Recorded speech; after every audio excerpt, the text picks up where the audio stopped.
व्रणम् अस्नाविरम् अशुद्धम् अपापविद्धम् अशुद्धम् अपापविद्धम् कविर्मनीषी परिभुः स्वयंभू याथा तथ्यतोऽर्थान् वेददात् शाश्वतीभ्यः समाभ्यात्.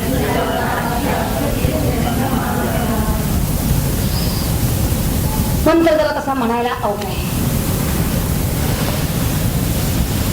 पण तसा सोपा आहे तो समजून घ्यायला. 6 म्हणजे तो आत्मा, तो आत्मा पर्यगा परी अगा, परी म्हणजे पहिला सगळीकडे, अगा म्हणजे गत जाणार, सगळीकडे सर्वगत असणारा, सर्व व्यापक असणारा. शुक्रम शुक्रम पुढचा पद येतं शुक्रम, तेजस्वी, अकायम, अशरीर, अव्रणम, व्रण म्हणजे क्षत, जखम होते, अक्षत, अस्नाविरम म्हणजे स्नावारहित, स्नावा म्हणजे शिरा. आपल्या शरीरामध्ये शिरा आहेत, रक्तवाहिनी, स्नायू असाही अर्थ काही केलेला आहे. अस्नाविर म्हणजे स्नायू रहित, पण खरा अर्थ आहे स्नावा म्हणजे शिरा, आपल्या वाहिनी शिरारहित. शुद्धम विशुद्ध, अपापविद्धम पापरहित. कवी म्हणजे क्रांतदर्शी, मनीषी मनोनिग्रही म्हणजे सर्वज्ञ. परिभू स्वयंभू, परिभू परिभू सर्वश्रेष्ठ, आणि स्वयंभू स्वयंभू स्वतंत्र. याथा तथ्यतोर्थान व्यददात् शाश्वतीभ्या समाभ्या. यानं काय केलेलं आहे, नित्य शाश्वतीभ्या नित्य, समाभ्या समा शब्द आपल्याला गेलेला आहे, वर्ष या अर्थी. संवत्सर, संवत्सर नावाच्या प्रजापतींना त्यांनी काय केलेलं, याथा तथ्य यथायोग्य प्रकारे अर्थान व्यददात्, त्यांचे त्यांचे अर्थ, त्यांची त्यांची कर्तव्य, त्यांचे त्यांचे धर्म त्यांना वाटून दिलेले आहेत. त्या सृष्टीचं नियंत्रण ईशितत्व हा परमात्मा करतो. आणि हे नियंत्रित्व त्याच्या ठिकाणी कसं दिसून येतं, तर त्यानं प्रत्येकाला ही कामं वाटून दिलेली आहेत. हे जे प्रजापती आहेत यांनी या प्रजापतींना, जे अष्टवसू आहेत त्या अष्टवसूंना, त्या देवतांना या परमात्म्यानं कामं नेमून दिलेली आहेत आणि त्यानुसारच ते वागतात. पंचमहाभूत जरी झाली तरी सुद्धा ती त्यांचे त्यांचे धर्म पाळतात, आपापली कर्तव्यच करतात. हा परमात्मा कसा आहे, तो आत्मा, हे या मंत्रामध्ये सांगितलेलं आहे. तो आत्मा प्रत्येक पद आता जर आपण बघितलं, 6 म्हणजे तो आत्मा, परी अगाध, परी म्हणजे चहूकडे, परिताहा, आणि अगाध म्हणजे गेलेले, अगाध अर्थात आकाशाप्रमाणे सर्व व्यापक, सगळीकडे गेलेला आहे, म्हणजे सर्वगत जो झालेला आहे, असा जो सर्व व्यापक आहे त्याला पर्यगात असं म्हणलेलं आहे. हे पर्यगात हे पद सर्व व्यापक या अर्थाने येतं. शुक्रम असं पुढचं पद आलेलं आहे. शुक्र याचा अर्थ अत्यंत दीप्तिमान, ज्योतिषमान, त्याला शुक्र असं म्हणतात. तेजस्वी या अर्थाने. पुढे म्हणतात ते अकायम म्हणजे अशरीर. पण हे कोणतं शरीर आहे, काया, तर हे लिंग शरीराचा उल्लेख इथे केलेला आहे. ज्याला हे लिंग शरीरच नाही, आणि लिंग शरीर नाही म्हणून त्याला जन्म मरण वगैरे नाही. तीनही शरीरांचा इथे सूचकतेने उल्लेख करून हे तीनही देह ज्याला नाही असं ते आत्मतत्व आहे. नुसता एक स्थूल देहच नव्हे, तर कारण देह, लिंग देह आणि स्थूल देह हे तीनही देह ज्याला नाही असं ते विशुद्ध आत्मतत्व. आता क्रमाक्रमाने त्यांनी कसे प्रत्येकाचा निषेध केलेला आहे पहा. सुरुवातीला लिंग देहाचा निषेध मुद्दाम केलेला आहे, कारण लिंग देहामुळेच तर मनुष्य स्थूल देहामध्ये. हा लिंग देहाला खरी भ्रमंती आहे जी ती लिंग देहा.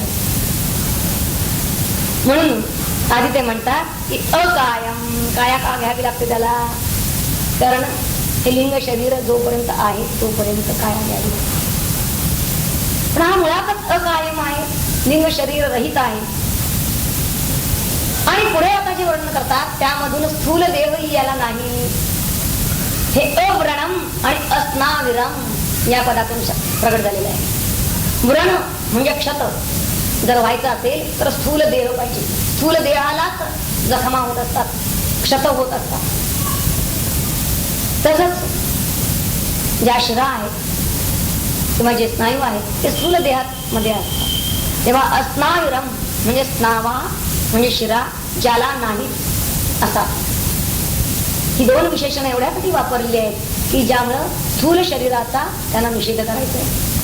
त्या आत्म्याला हे स्थूल शरीरही नाही. आणि तिसरं ते पुढे म्हणतात शुद्धम. शुद्धम या शब्दामधून तो आत्मा शुद्ध आहे, निर्मल आहे, याचा अर्थ तो अविद्या मल रहित आहे. मल कशाचा? अविद्या मलनाशनम असं म्हणलेलं आहे भगवद्गीतेच्या आधी. जे आपण सुरुवातीचं ध्यान मंत्र असतो त्यामध्ये येतं संसार मलनाशनम. तर अविद्या रूपी मल, अज्ञान रूपी मल रहित असा तो आहे, म्हणून त्याला आम्ही शुद्ध असं म्हणतो. आणि याच पदानं कारण शरीराचा निषेध केलेला आहे. शुद्धम याचा अर्थ याला कारण शरीरही नाही. अपाप विद्धम हे लगेचच घातलेलं आहे. पापच नाही याच्या ठिकाणी, म्हणजे धर्माधर्म रूप पाप याच्या ठिकाणी नाही. नुसतंच अधर्मानं पाप होत असं नाही. तर माते जेणे पाविते ते शुद्ध पुण्य. म्हणून पुण्यात्मक जरी असलं तरी ते पापच आहे धर्म पालन करताना. तेव्हा धर्म अधर्म रूप जे पाप आहे त्या पापापासून जो रहित आहे त्याला अपाप विद्धम म्हणजे पाप रहित, म्हणून तो विशुद्ध. शुद्धम आणि अपाप विद्धम मुद्दाम दोन्ही विशेषणे घेतलेली आहे. कारण शरीराचा पूर्णतः तिथे निषेध केलेला आहे. म्हणजे तो परमात्मा तो जसा सर्व व्यापक आहे. कोणतेही शरीर म्हणलं की त्यामध्ये मर्यादितता निश्चितपणे कोणत्या तरी मर्यादेत तो बांधला जातो. परंतु तसा हा नाही, हे आधीच सांगून टाकलं. तो अत्यंत सर्वगत सर्व व्यापक आहे. आणि मग क्रमाने तीनही देहांचा निषेध केलेला आहे. लिंगदेह, स्थूलदेह आणि कारणदेह. पुढचं विशेषण येतं शुक्रम. मधलं जायचंय त्याचा आपण विचार नंतर केला. आधी तीन देहांचा निराश केल्यानंतर या आत्म्याचं स्वरूप आणखीन कसं आहे तर अत्यंत तेजस्वी आहे. आता इथे शुक्रम वास्तविक नपुसकलिंगी रूप केलंय शुक्रम मुली. आणि सुरुवातीला तर 6 म्हणजे पुल्लिंगी वापरले आहे तो आत्मा या. असं याज्ञवल्क्यांना काय माहित नव्हते व्याकरणाचे नियम असं नाहीये. तसं पाहिलं की सुरुवातीला पुल्लिंगी वापरायचं, शेवटी सुद्धा शाश्वती घ्या समाध्या म्हणून जे समारोप केलेला आहे त्यामध्येही पुल्लिंगी रूप येतात. आणि मध्येच ही शुक्रम अकायम मध्येच ही नपुसकलिंगी रूप कशी वापरली तर त्यांना आत्मा आणि ब्रह्म, तो आत्मा आणि ते ब्रह्म हे दोन्ही वेगळे नाहीये, तर ते दोन्ही एकच आहेत हे सांगायचं. आणि म्हणून त्यांनी सुरुवातीला आणि शेवटी जरी पुल्लिंगी वापरलं असं तरी मध्ये काही नपुसकलिंगी रूप घातलेले की त्या ब्रह्माला उद्देश नाही, ते ब्रह्म. पण ते ब्रह्म आणि तो आत्मा हे दोन्ही एकच आहे. हेच या मंत्रामध्ये त्यांना पुन्हा सांगायचं.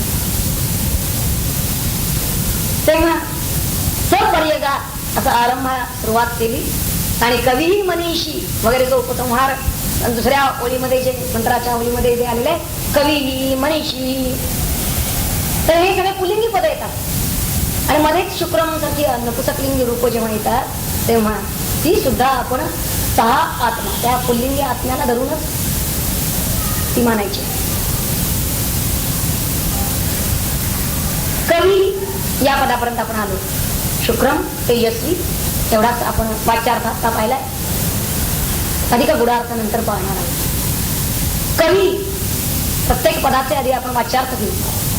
कवी याचा अर्थ क्रांतदर्शी म्हणजेच सर्व द्रष्टा, म्हणजे ज्याला भूतकाळ वर्तमान काळ आणि भविष्यकाल हे तीनही कालामधलं ज्ञात होतो त्याला कवी असं म्हणतात. आणि याला आधार बृहद अरण्यक उपनिषदाचा आहे.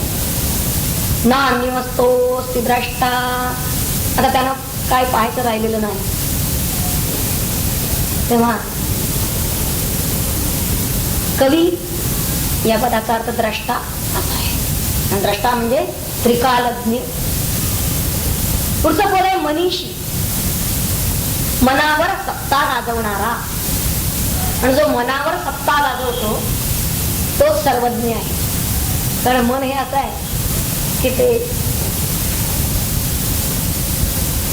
आपल्याला हवं तसं खेळवणार आहे, परंतु ज्याला मनावर सत्ता गाजवता आली त्याला ज्ञात काही राहत नाही आणि म्हणून तोच सर्वज्ञ आहे. मनीषी या शब्दाचा अर्थ सर्वज्ञ म्हणजे ईश्वर. ज्याला मनावर सत्ता गाजवली तो सगळ्या जगावर सत्ता गाजवू शकतो. तोच ईश्वर आहे. तोच ईश तत्वाच्या बाबतीत सर्वश्रेष्ठ आहे. तोच नियंत्रत्व उत्तम नियंत्रक आहे. आणि म्हणून मनीषी याचा अर्थ सर्वज्ञ असा ईश्वर. सर्वज्ञ किंवा सर्व नियंत्रत्व ज्याच्या ठिकाणी आहे तो. पुढचं पद आहे परिभू. परी म्हणजे आपण मघा पाहिलं पर्यगाच्या वेळा सर्व या अर्थानं परी, परिता म्हणजे सर्व या अर्थाने. तेव्हा परिभू म्हणजे सर्वांच्या वर असलेला, म्हणजे तो सर्वश्रेष्ठ जो सर्वोत्कृष्ट आहे. परिभू, भू म्हणजे असं जो सर्वांच्या वर आहे, म्हणजेच सर्व उच्च सर्वोत्कृष्ट किंवा सर्वश्रेष्ठ असं ज्याला आपण म्हणतो. आणि पुढे म्हणतात स्वयंभू. जो स्वयंभू आहे म्हणजे स्वतःच निर्माण होणारा आहे, त्याला कोणी निर्माण केलेला नाही. स्वयं स्वतः भू आपण निर्माण झालेला आहे, त्याची निर्मिती आणि कोणी केलेली नाही. त्याला भू म्हणजे झालेला आहे असं जर वाटत असेल तर ते स्वयं हे त्याच्या मागे ठेवलेलं आहे त्यांनी. आणि ते महत्वाचं की ज्याचं आधी कारण कोणीही नाही आणि आधी कारण कोणीही नाही, म्हणूनच त्या स्वयंभू शब्दाचा आणखीन एक अर्थ आहे. त्याचा अंत तर कोणी करू शकतच नाही, तो अनंतच ठरतो. परंतु त्याचबरोबर स्वयंभू म्हणजे जो स्वतः सर्व झालेला आहे त्याला स्वयंभू म्हणायचं. काय व्हायचं हे तो ठरवणार आहे. आपण आता कोणतं रूप घ्यायचं इतकंच काय, आपण काय काय व्हायचं हेही तोच ठरवणार आहे. हे सगळं जे जे काही आहे ते तो झालेला आहे. म्हणजे जो सर्व झालेला आहे त्याला स्वयंभू म्हणतात. हा एक दुसरा अर्थ चांगला लक्षात ठेवला. ही पद कशासाठी त्यांनी तर आपल्याला दिले, तर आपण ते कशासाठी अभ्यासायचे. कारण ही जी प्रत्येक पद आहेत ती त्या महात्म्यांची, त्या मंत्रद्रष्ट्या ऋषींचे अनुभव आहे, ती त्यांची प्रचिती आहे, ती त्यांची अनुभूती आहे. आणि त्या अनुभूतीचं जर जसं आपण चिंतन करू लागू तर तसं चिंतन करता करता आपल्याला ती साक्षात होतात, म्हणजे ती आपल्या अनुभूतीला येतात. आणि एवढ्यासाठी आपण ती चिंतनाला घ्यायची. ती पद नुसती त्यांचा अर्थ काय तेवढा अर्थ वाचला, सरकवला मंत्र बाजूला, दुसऱ्या मंत्राकडे निघाले असं नाही. तर त्यातलं प्रत्येक पद हे चिंतनीय आहे. म्हणजे चिंतन आपल्याला करणं भाग आहे. आणि जसं आपण अधिकाधिक चिंतनातच राहू त्या तसं ते नुसती पद नाही, तर ती स्वयंप्रकाश आहे की त्यांच्या ठिकाणची जी अनुभूतीचं तेज आहे ते आपल्या ठिकाणी थाकल्याशिवाय राहत नाही. आणि म्हणून इथं स्वयंभू असा जो शब्द दिलाय तो स्वयंभू सहा असं नव्हे, तर तो स्वयंभू असं म्हणता म्हणता अहम स्वयंभू असं त्याचं व्हायला पाहिजे. जो तो स्वयंभू आहे तोच मी आहे, मी स्वयंभू आहे असं चिंतनी तद्रूपता होईल. आणि ती व्हावी यासाठीच आपण ही पद अनुभवायची आहे, ही पद अभ्यासायची आहे. तेव्हा जो सर्व झालेला आहे तर म्हणजे काय त्याचं स्पष्टीकरण शंकर भाष्यामध्ये फार सुंदर येतो. तो सर्व झालेला आहे म्हणजे कसा ते म्हणतात की जो वरतीही आहे, जो वरती आहे सगळ्याच्या वरती आहे आणि ज्याच्या वरती आहे म्हणजे ज्याहून श्रेष्ठ आहे ते सुद्धा जो सर्व झालेला आहे. त्यांच्या शब्दात सांगूया म्हणजे कळेल, कारण त्यांच्या अतिशय सोप्या संस्कृत मध्ये सांगत असतात. काही जणांना शंकर भाष्य अवघड वाटतं, परंतु खरं म्हणजे ते अत्यंत प्रासादिक आहे. एशाम उपरी भवती, हे कसं आहे, जे उपरी भवती सगळ्याच्या वर आहे आणि यश्च उपरी भवती, आणि ज्याच्या वरती जे आहे हे ज्याच्या वरती आहे सहा ते सर्व स्वयमेव भवती, ते सर्व तोच झाला आहे, स्वतः झाला आहे. ते सर्व तो स्वतः झालेला आहे. म्हणून इति स्वयंभू, स्वयंभू शब्दाची व्याख्या केली आहे शंकराचार्यांनी आणि ती अत्यंत मार्मिक आहे. अशी व्याख्या कुठं नाही आलेली, म्हणून मी जरा विस्तारानं सांगितली. स्वयंभू म्हणजे स्वयंभू एवढंच आपल्याला माहिती, परंतु शंकराचार्य आपल्याला ते समजावून देतात स्वयंभू म्हणजे नेमकं काय. येषाम उपरी भवती यश्च उपरी भवती सहा सर्व स्वयमेव भवती इति स्वयंभू असं काही समजावून दिलेलं आहे. म्हणजे तो सर्व आणि स्वतः सर्वत्र विद्यमान आहे. भू म्हणजे तो सर्वत्र आहे आणि स्वतः आहे. आपल्या बाबतीत लागू पडतं का बघा. ज्यावेळी लागू पडलेलं असेल त्यावेळी आपण सहा झालेला असतो. जर हे लागू पडत असेल आपल्याला सर्वत्र आणि स्वतः विद्यमान, सर्वत्र आपण असतो. कारण असतो तसं नाही का, कारण आपण देहाने विचार करतो की माझा देह जिथं आहे तिथं मी आहे. देहापुरतच आपण आपल्याला सीमित ठेवतो आणि हे सीमित ठेवून तो आत्मा हा त्या देहापुरता सीमित मर्यादित नाही, तर तो सर्वत्र विद्यमान आहे. हे त्यांना या मंत्रातून आपल्याला सांगायचं. त्या नित्यमुक्त अशा ईश्वरानं, परमात्म्यानं स्वतः तो सर्वज्ञ आहे आणि म्हणून तो सर्वज्ञ असल्यामुळे ज्याप्रमाणे कर्म फल साधन जसं ज्याचं असेल त्यानुसार त्या अर्थाची म्हणजेच त्याचं ते कर्तव्य ठरतं. ज्याचं जसं कर्म त्यानुसार त्याचं जसं फळ त्यानुसार त्याला तो देह देतो परमात्मा. त्यानुसार त्याला तो योनीत त्या घालतो, त्या वर्णात घालतो आणि ती कर्तव्य कर्म नेमून देतो. ते नियम त्याला लागू पडतात. कोणत्या देशात आम्हाला टाकायचं, कोणत्या राज्यात टाकायचं, कोणत्या गावात टाकायचं हे परमात्मा. कोणत्या आईबापांच्या पोटी टाकायचं, कोणत्या वर्णात घालायचं हे परमात्मा. हे आमच्या पूर्व कर्म फल साधन यानुसार आणि त्यानुसार आम्हाला ही विभागणी कर्तव्यांची पण करून दिलेली असते. त्या वर्णाला धरून आमचे धर्म ठरतात, आमचा स्वधर्म ठरतो. आता ही विभागणी परमात्म्याने यथायोग्य केलेली आहे. इथं शाश्वतीभ्या समाभ्या असे शब्द येतात.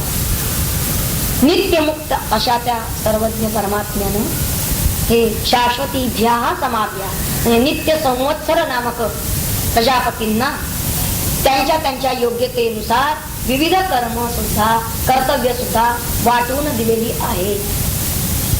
पद 10 व्यदधात अर्थान म्हणजे ती कर्तव्य त्यांचे त्यांचे अर्थ त्यांनी त्यांनी करायची कर्तव्य करणीय त्यांचे त्यांचे धर्म हे त्यांना व्यदधात हे वाटून दिलेले आहे. आता हे वाटून जसे दिले त्यानुसार ते वर्तन करतात. ते कधीही आज्ञा उल्लंघन करत नाहीत त्या ईश्वराची त्या परमात्म्याची. आणि हे सृष्टीचे नियम मनुष्यानं हे लक्षात ठेवले पाहिजे. सृष्टीमधले जे नियम असतात ते अनंत कालपर्यंत तसेच राहतात. त्यात पालट होत नाही. नेमून दिलेल्याप्रमाणे ही सृष्टी चालत राहते. तेव्हा हे जर आम्हाला लक्षात आलं तर आम्हीच त्यांच्याशी जुळवून घ्यायला पाहिजे.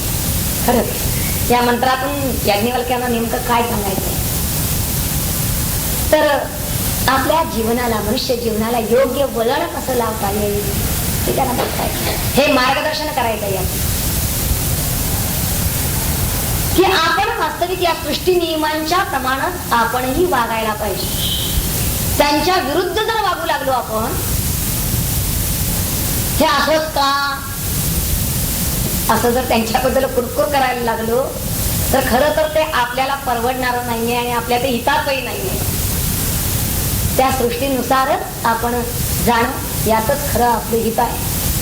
आणि जर आपण त्याच्या विरुद्ध जाऊ लागलो सृष्टी नियमांच्या विरुद्ध वागू लागलो ते नियम तुडवून वागू लागलो तर आपलं जीवन दुःखावं होतं. आणि ते तसं होऊ नये यासाठी त्यांनी सांगितलं की हे नियम कसे आहेत शाश्वत नियम आहेत. आणि हे संवत्सरा मागून संवत्सर हे असंच चालू आहे. समाह म्हणजे संवत्सर वर्षामागून वर्षे अनंत कालापर्यंत हे असेच शाश्वत नियम चालू आहेत. हे मनुष्यानं लक्षात ठेवा आणि त्यानुसारच वर्तन करा. खरं हित त्याच त्यातच असं जर तो वागेल तर खरं तर तोच ईशितत्व जे ईश्वराचं आपण सांगितलं की त्याच्या ठिकाणी ईशितत्व म्हणजे नियंतृत्व हे त्याच्या ठिकाणी आहे. ते सुद्धा ईशितत्व मनुष्याच्या ठिकाणी प्राप्त होईल. तेव्हा या मंत्रातून मुख्यत्वे आपल्याला काय बोध मिळणार आहे तो आपण जरा अधिक चिंतनातून पाहूया. क्रमाक्रमानं प्रत्येक पदाचा विचार जरा सखोल आपण आता करायचंय. ज्या महापुरुषांनी आपलं चित्त एकाग्र करून घेऊन त्या परमात्म्याशी सायुज्य साक्षात्कार करून घेतलेला आहे. त्या परमात्म्याशी एकरूपता प्राप्त करून घेतलेली आहे. त्या लोकांचंच वर्णन या मंत्रामधून आपण पाहत आहोत. गेले 2 मंत्र तसेच पाहिलेले आहेत. आणि या मंत्रात सुद्धा मुख्यत्वे ज्ञान भक्ती आणि कर्म या तीनही बाबतीमध्ये हे महात्मे कसे परिपूर्ण असतात. म्हणजे त्यांना नुसतंच ज्ञान होतं ते नुसतेच भक्त असतात किंवा भक्ती करतात किंवा ते नुसतीच कर्म करतात असं नाही. हे या तिन्हींचाही त्यांच्या ठिकाणी संगम कसा झालेला असतो. ज्ञानानेही परिपूर्ण असतात भक्तीनेही परिपूर्ण असतात आणि कर्माच्या बाबतीतही त्यांनी योग साधलेला असतो.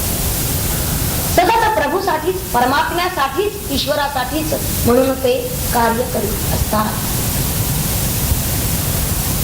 त्यालाच कर्मयोग.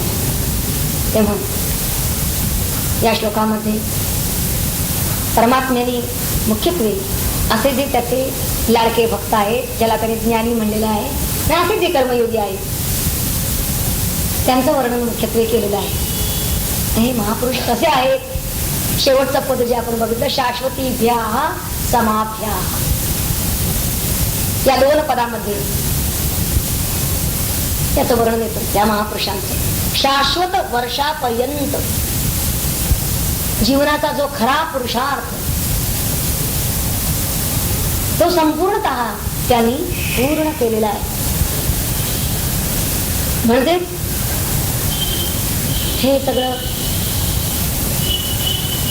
जगत किंवा इथं जे जे काही होत आहे ते परमात्म्याचीच लीला आहे, त्याचाच खेळ आहे हे त्यांनी ओळखलेलं आहे. आणि हे ओळखता येणं, ओळखणं म्हणजेच ते त्यांच्या प्रत्ययाला आलेलं आहे. आणि हे ओळखणं यातच खरा पुरुषार्थ आहे. तसं पाहिजे. त्याला आपण महापुरुष म्हणतो ते यासाठी म्हणतो की त्यांनी हे ओळखलेलं आहे आणि ते ओळखून त्या खेळात ते सामील होतात. आणि जे होत नाही ते कुरकुर करतात आणि म्हणून दुःखावं होतं त्यांना जीवन. मुख्यत्वे यांच्यात आणि सामान्य जीवामध्ये काय फरक असतो हे लक्षात घ्यायला पाहिजे. या मंत्राच्या अनुरोधानं हे आपल्याला कळणं अधिक हिताचं आहे. कारण हे संपूर्ण विषय विकार हे तर परमात्म्याची लीला आहे. प्रकृती कार्य जरी असलं तरी ती माया ती परमात्म्याची. मम माया असं त्यांनी म्हणलेलं आहे. आणि त्या मायेचं कार्य म्हणून हे विकार विषय येतात. परंतु त्या विषयांचं रूपांतर हा महापुरुष कसा करतो? विषय तो त्यांचा झाला नारायण, परमात्मा त्यांचा विषय होतो. किंवा या विषयांचं रूपांतर ते त्याचं उदात्तीकरण करून करतात. म्हणजे काय करतात? वास्तविक विकार आणि विषय हे आपल्याला त्रास जर देत असतील तर एक उत्तम उपाय खूप एक सुचवून ठेवलेली आहे इथे की आपण त्यांच्याशी फटकून न वागता आपण त्यांचं उदात्तीकरण करावं किंवा विभूतीकरण करावं. म्हणजे विषयांचं विभूतीकरण करावं आणि विकारांचं भक्तीकरण किंवा उदात्तीकरण करावं. म्हणजे आपोआप हे दोन आपल्याला त्रास न देता आपला भक्ती मार्ग चालू राहतो. जो भक्त असतो तो निश्चितपणे त्या विषयांचं विभूतीकरण करतो. म्हणजेच विषय तो त्यांचा झाला नारायण, हे विभूतीकरण आहे. विषय कोणता? एक परमात्मा, हाच विषय. याहून अन्य विषय तो कशालाही देत नाही. आपल्या डोळ्याला देत नाही, कानाला देत नाही, वाणीला देत नाही. डोळा जे ऐकावे, मनी जे भावावे, वनावे वाचे, कानी जे ऐकावे, हे सगळं त्याच एक परमात्माच. जयांची वाचे माझे आला, दृष्टीभोगी माझे चिरू, माझी हे कीर्ती विण जयांचे रीते नाही श्रवण, दया सर्वांगी भूषण माझी श्री. म्हणजे विषय तो त्यांचा झाला नारायण. विषयांचं विभूतीकरण झालं म्हणतात याला. विषय त्याला त्रास देत नाही, विभूतीकरण झालं. आणि विकार जर असतील तर विकारांचं भक्तीकरण होतं. म्हणजे हे जे विकार असतात ते भक्ताच्या लेखी विकार राहत नाही. निश्चितपणे ते त्याला त्रास देत नाही. कारण जे भगवंतानं आपल्याला दिलेलं आहे ते तो भगवंताला पण थोडस रंग बदलून अर्पण करतो. आणि हे जे त्याचं अर्पण करणं आहे याच्यातच खरा पुरुषार्थ आहे, त्या समर्पणामध्ये. तेव्हा जीवनामधील पुरुषार्थ या दृष्टी खरा पुरुषार्थ त्याच की या विकारांचं रूपांतर करणं, त्यांचा मोहरा वळवणं. क्रोध आला यायचंच आहे ना, हे तोच आहे ना. कामना करायचीच आहे ना, लोभ आहेत ना. तर त्यांनी काय केलं पहा. कामना करायची तर भगवंताचीच केली, लोभ धरायचा तर भगवंताचाच धरला, क्रोध रागवायचं तर देवावरच रागवायला लागले, भांडायचं तर देवाशीच भांडायला लागले. सगळ्या संतांची चित्र जर वाचली तर आपल्या लक्षात येईल की त्यांनी आपल्या विकारांचं भक्तीकरणात रूपांतर केले. कसे ते सगळा मोहरा त्यांनीकडे वळवलेला आहे भगवंताकडे. आणि म्हणून ते विकार त्यांचं विकारपणच राहत नाही भगवंताकडे वळल्यानंतर. कारण भगवंता अविकारी आहे ना. आणि म्हणून त्या विकारांचा विकारपणा राहत नाही. आणि खरा पुरुषार्थ इथंच आहे. विषय आणि विकार हे दोनच मनुष्याला त्रास देतात. आणि त्यांच्या बाबतीत जर त्याला हे जमलं की विषयांचं विभूतीकरण करणं आणि विकारांचं असं उदात्तीकरण किंवा भक्तीकरण करणं असं रूपांतर करणं, हे जर जमलं तर तो खरा पुरुषार्थ. आणि असा महापुरुष जो आहे त्याचं वर्णन या उपनिषदामध्ये आलेलं आहे. त्यातला कवी हा जो म्हणलेला आहे, कवी हे जे पद आलेलं आहे, हे कवी पद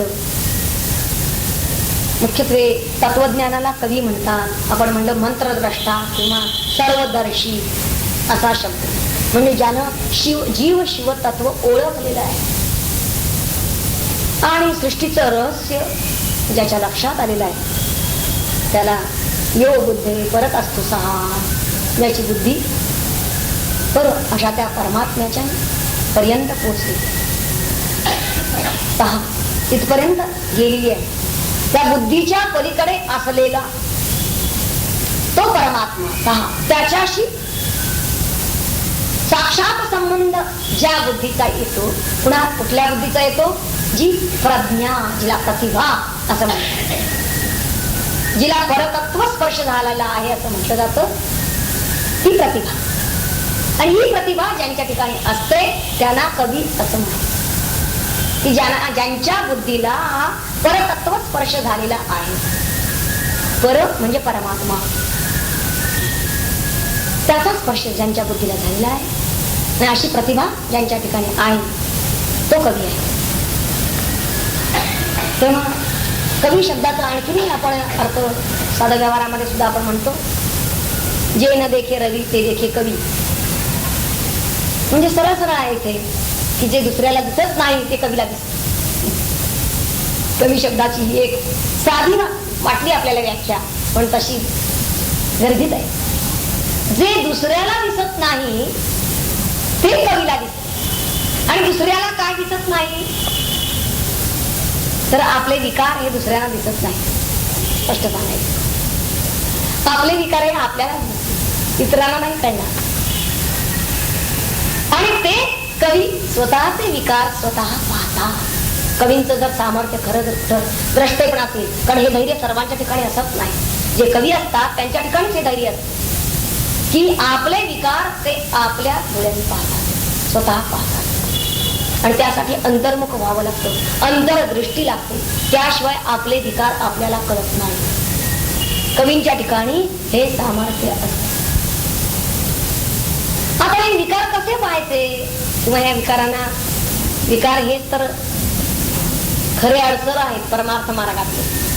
मग आता हे विकार कसे घालवायचा तर पाहिजे, कसे घालवायचे हा एक मोठा प्रश्न असतो. तर पाहायचं कसं, तर त्या विकारांना आपण त्यांच्या नजरेला नजर भिडवून पाहायचं, साक्षात पाहायचं. हा एक उत्तम मार्ग आहे त्याचा विकार घालवण्याचा, की त्यांनी नांगी टाकलीच म्हणून समजायला. विकारांना जर आपण त्यांच्याशी नजरेला नजर भिडवून जर आपण विकार पाहू तर निश्चितपणे ते विकार हतबल होतात. तिथं आपण धैर्यानं उभं पाहिजे. विकार जरी आले, उद्भवले, तरी सुद्धा आपण तिथं धैर्यानं त्या विकारांना सामोरं जायचं. सामोरं जायचं म्हणजे त्यांचं स्वागत करायचं नाही. विकारांचं स्वागत अजिबात करायला सांगितलेलं नाही. फक्त त्यांच्या नजरेला नजर द्यायची आहे. म्हणजे काय, त्यांच्याशी नेमका तो विकार म्हणजे काय हे जर आपण पाहायला लागलो तर तिथं काहीच उरत नाही. विकार विकारांच्या बाबतीमध्ये अर्थात प्रत्यक्ष अनुभव घेण्याचीच ही गोष्ट आहे. म्हणून अनेकदा व्यवहारात सांगतात की राग आला की कृत आलेल्या वेळी म्हणे 10 मोजा काय. हा जो अनुभव सांगितलेला असतो तो एवढ्यासाठी सांगितला असतो की नजरेला नजर देणं विकाराला म्हणतात. ती अशी आहे. पण त्या विकाराचा काहीतरी एक कालावधी आहे. त्या क्षणी त्या विकाराच्या अधीन होण्याऐवजी जर त्यानं तिथं तटस्थ राहून, अधीन होणं आणि तटस्थ राहणं इथं फरक येतो. आणखी एक असतं की विकार कोणताही उद्भवला तरी त्याला आपण अजिबात त्याचं नामकरण करायचं नाही. म्हणजे अमुक विकार म्हणून त्याला काही विशिष्ट नाव द्यायचं नाही. तसं जर केलं ना तर मग तो आपल्या बोकांडी बसतो. जसा ज्या स्वरूपात, सहज रूपात जसा येईल, निर्माण होईल, त्याला कोणत्याही आपल्या, कारण आपण नाव देतो ना त्यावेळेला निश्चितपणे आपले काहीतरी पूर्व ग्रह असतात, पूर्वस्मृती असतात आणि त्या संस्कारासकट आपण येतो. तेव्हा तसं भूतकाळातलं काही स्मरण चित्तावर येता कामा नये. आणि मुख्य म्हणजे त्या विकारांचं समर्थन आपण अजिबात करायचं नाही. उगाच आपण त्या विकारांची वकिली करत बसतो. आता मला राग आला का, पण त्यांनी असं कशाला मला म्हणावं म्हणून मला राग. म्हणजे आपणच समर्थन करतो. तो विकार आला तो आला, त्याच्यावरती आपण स्वामित्व गाजवायचं राहिलं, उलट आपण त्या आलाय त्याचं समर्थन करतो. विकारांचं समर्थन अजिबात करायचं नाही, हे अगदी लक्षात ठेवा की त्यांचं समर्थन आपण करायचं. का आला हे जर आपण समर्थन करत बसलो तर तो विकार जाणार नाही. तेव्हा त्याचं स्वागत तर आपण करायचंच नाही. आणखी काही वेळा काय होतं की ते विकार दाबले जातात, तर विकारांना दाबायचं नाही. कारण ते चेंडू सारखे दाबले तर आणखी पुसळी मग येते. म्हणून त्यांना अजिबात दाबायचं नाही किंवा त्यांचा उगाच तिटकाराही करायचा नाही. निर्मत्सरता त्यांच्या ठिकाणी दाखवायची नाही. उगाच तिटकारा जर आपण करायला लागलो, कारण आपलं आधीच मुख्य तत्व आपण काय सांगितलं की हे विषय आणि विकार ही भगवंताची लीला आहे. त्यानं हा एक मायेचा खेळ खेळायला लागलेला आहे. असं सहज लीला समजून जर आपण त्याकडे खेळाच्या स्वरूपात जर पाहिजे तरच आपल्याला ते दुःखावं होत नाही. तेव्हा त्यांचा तिटकाराही आपण करायचा नाहीये किंवा त्या विकारांच्या ऐवजी आणखी दुसरे विकार आणून ठेवायचे नाहीये. हा विकार जावा म्हणून आणखीन दुसरा विकार आणणे असंही काही करायचं नाही. तर करायचं आहे काय आपण, तर आपण विकार शून्य होण्याचा प्रयत्न करायचा. कवी या शब्दाचा विचार करत असताना आपण हे चिंतन करतो आहोत की कवी कुणाला म्हटलंय की जे दुसऱ्याला दिसत नाही ते याला दिसतं, म्हणून त्याला आम्ही कवी म्हटलं. आणि दुसऱ्याला काय दिसत नाही तर स्वतःचे विकार दिसत नाही ते याला दिसतात आणि स्वतःचे विकार तो कसा पाहतो याचा विचार आपण करतो आहोत. आपण कवी होण्याचा प्रयत्न करतो आहोत असं म्हणलं. कवी होण्याचा प्रयत्न करतो आहोत म्हणजे आम्ही काव्य लिहिलंच पाहिजे असं नाही. कारण इथं कवी या शब्दाचा अर्थच आपण वेगळा पाहतो. तेव्हा आपण विकार शून्य होण्याचा प्रयत्न करतो आहोत आणि ते आपल्या लेखी फार महत्वाचे. आम्ही जर विकार शून्य झालो तर आम्ही कवी झालो. आता विकार शून्य होण्यासाठी आधी त्या विकाराचा निर्मितीचा क्षण आम्ही ओळखला पाहिजे. विकार निर्माण केव्हा होतो त्या क्षणाला जर आपण नेमके जाऊन पोचलो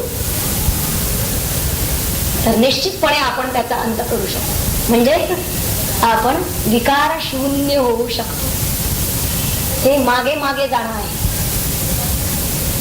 त्याच्या निर्मितीचा क्षण ओळखणं. विकारांनी आपलं स्थान हृदयामध्ये पटकवलं की निश्चितपणे आपलं हृदय गढूळ होऊन जातं. म्हणजेच तिथे अशुद्धता निर्माण होते. आपल्याला निर्मितीचा क्षण ओळखायचा आहे. आपलं लक्ष आपल्या हृदयाकडे म्हणजे अंतःकरणाकडे पाहिजे. तो अंतःकरण रूपी जलाशय, तिथे एखादा तरी तरंग, काहीतरी तरंग निर्माण झाला, गढूळता एक जरी खडा पडला तरी लगेच ते पाणी ढवळलं जातं, गढूळता येते आणि ही चित्ताची जी गडबडता आहे, अशुद्धता आहे, ती आपल्याला नेमकी ओळखता आली पाहिजे. ज्या क्षणी आपण आपल्या अंतर त्या हृदयापर्यंत पोहोचू, त्या क्षणी आपल्या लक्षात येईल की इथे नेमका कोणता विकार केव्हा आला. आणि हा त्याचा निर्मितीचा क्षण जर आम्ही पकडू शकलो तर कवी असा निर्मितीचा क्षण ओळखू शकतात. त्यासाठी आपल्याला शांत, म्हणजे बाह्य दृष्टीनं प्रथम शांत व्हायलाच पाहिजे, पण अंतर्यामी शोध घेत असताना सुद्धा प्रशांत व्हायला पाहिजे. म्हणजे तो आपोआपच विकार शून्य होत जातो. आणि असा जो विकार शून्य झाला तोच कवी आहे. कारण विकार शून्य होतो तेव्हाच त्याला परतत्वाचा स्पर्श, आणि ज्याच्या बुद्धीला परतत्वाचा स्पर्श झाला तीच प्रज्ञा आहे, तोच परिणत प्रज्ञ आहे, तोच प्रतिभावंत आहे. आणि म्हणून त्याला कवी असं म्हणतात. कवी हा वास्तविक आपोआप त्याच्या बुद्धीला सृष्टीमधली रहस्य उकलायला लागतात. त्याच्या बुद्धीला हे सामर्थ्य येतं. विकार शून्य झाल्याशिवाय बुद्धीला हे सामर्थ्य येणार नाही. जेव्हा त्याच्या बुद्धीला हे सामर्थ्य येतं, सृष्टीची रहस्य उकलणे, उलगडणे. कवी हा नुसताच तिन्ही काल जाणणारा नाही, तर सृष्टीमधलं सौंदर्य सुद्धा जाणणारा आहे. कारण जे ईश सौंदर्य आहे, ईश सृष्टी म्हणून आहे. पहा, सृष्टीमध्ये सुद्धा काय असतं की एक ईश सृष्टी असते आणि एक जीवसृष्टी असते. सृष्टी अनेक आहे. ईश सृष्टी आहे, जीवसृष्टी आहे, शब्दसृष्टी आहे, सृष्टी अनंत आहे.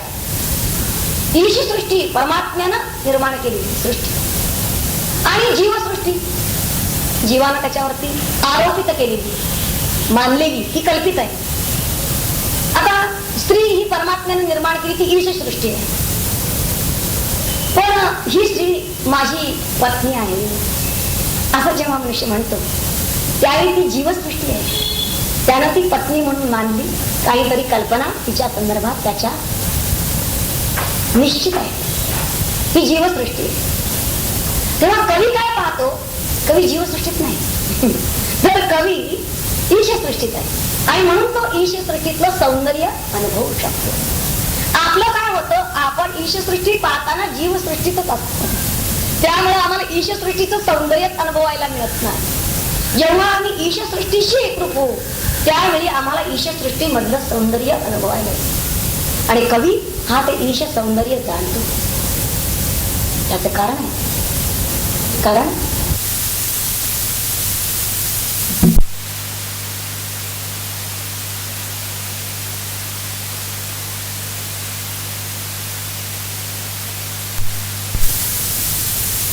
संबंध जोडलेला आहे आणि आपण तसा तो जोडलेला नाही. आपली जर आत्मीयता वाढली तरच आम्हाला त्यातलं सौंदर्य कळेल. तेव्हा आत्मीयता सौंदर्याचं दर्शन घडवते. आणि भगवंताशी आत्मीयता जर आपली निर्माण झाली तर निश्चितपणे आपल्यालाही कवीप्रमाणे सौंदर्य प्रत्ययाला येईल. जो शब्दपद येतो हे मनीषी, कवी नंतर मनीषी. मनीषी म्हणजे ज्याची मनावर ज्याची सत्ता चालते त्याला मनीषी असं म्हणतात. मनावर अधिकार चालवणारा.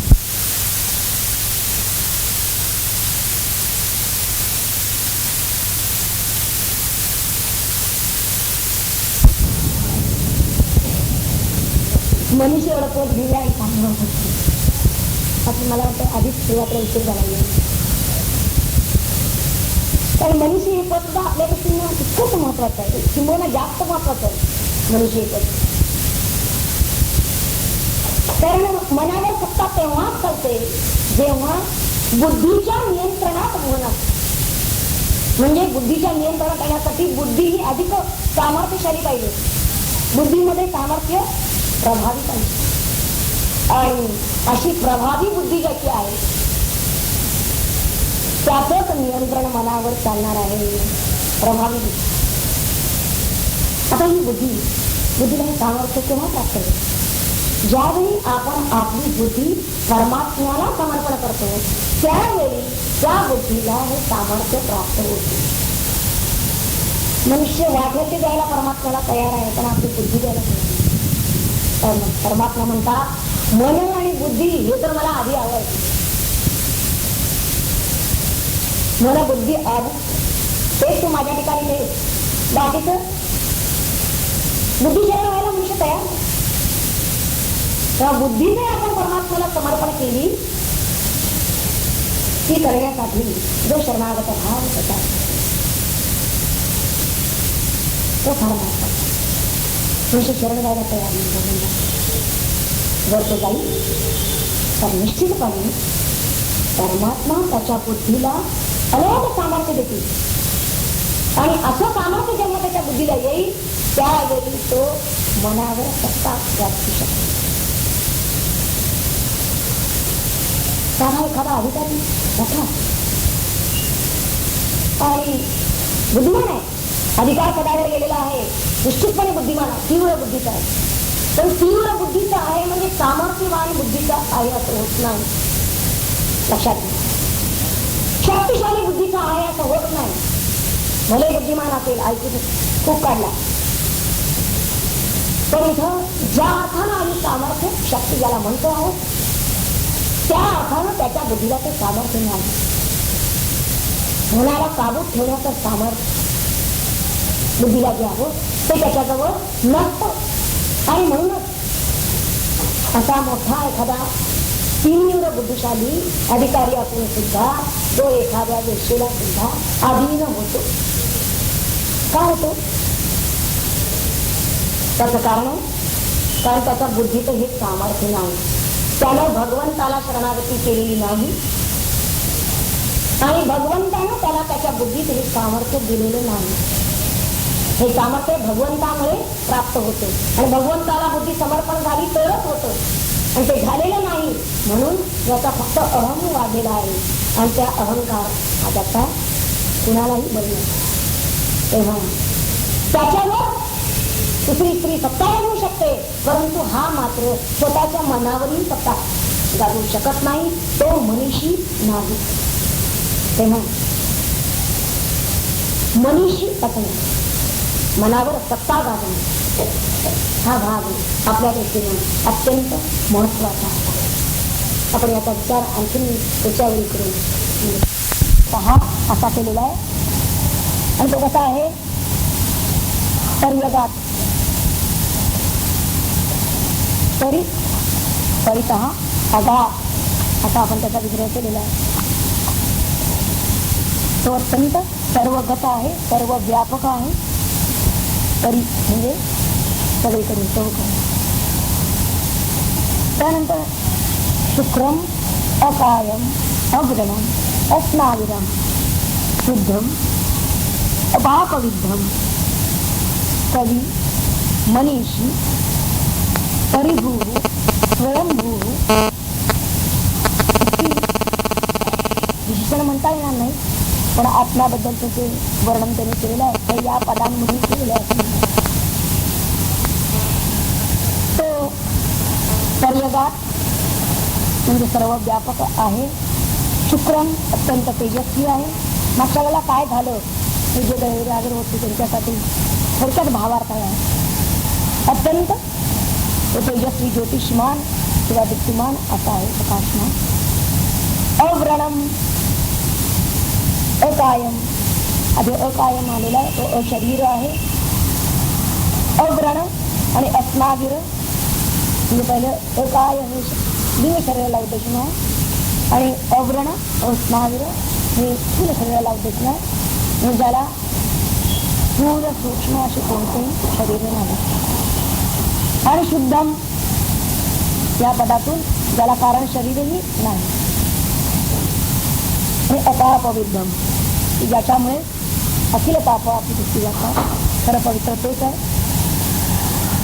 म्हणजे ही सगळी पदं जी येतात ती तशी पाहिलं तर निषेधात्मक, ज्याचं वर्णन आपण म्हणून व्यतिरिक्त विचार काय नाही ते बरंच यातून सांगितलेलं आहे. काय आहे हे मी सांगितलं त्यांनी विक्रम वगैरे. तर अकायपासून जी पदे येतात की तो काय नाही, कोणत्याही तऱ्हेचं शरीर, कोणत्याही तऱ्हेची काया, कोणत्याही तऱ्हेचा देह ज्याचा नाही, ज्याला नाही, असा तो आहे. स्थूल सूक्ष्म कारण तीनही देहांचा निषेध इथे आत्म्याच्या संदर्भात केलेला आहे. आणि पुढे अपापविद्धम असंही पद घेतलेलं आहे. ती जिथे गेली असताना पापाचा ज्याला लेशी नाही, उलट संपूर्ण पाप जिथे घेतली जातात, म्हणजे जो पाप्यालाही पवित्र करून खरा पवित्र केला असा अपापविद्ध. पापाचा लेशही नाही म्हणजे कर्माचा लेशही नाही. आणि पाप हे अशुभ कर्माचंच फल, अशुभ कर्माचं पाप. परंतु इथं शुभाशुभ तर काय, कोणत्याही कर्माचा त्याला लेश नाही. आणि त्यानंतरच्या कवी या पदाचा आपण विचार मुख्यत्वानं आधी केलेला आहे. त्यामुळे तिथे द्रष्टा आहे, सर्वद्रष्टा आहे म्हणलेलं त्याला.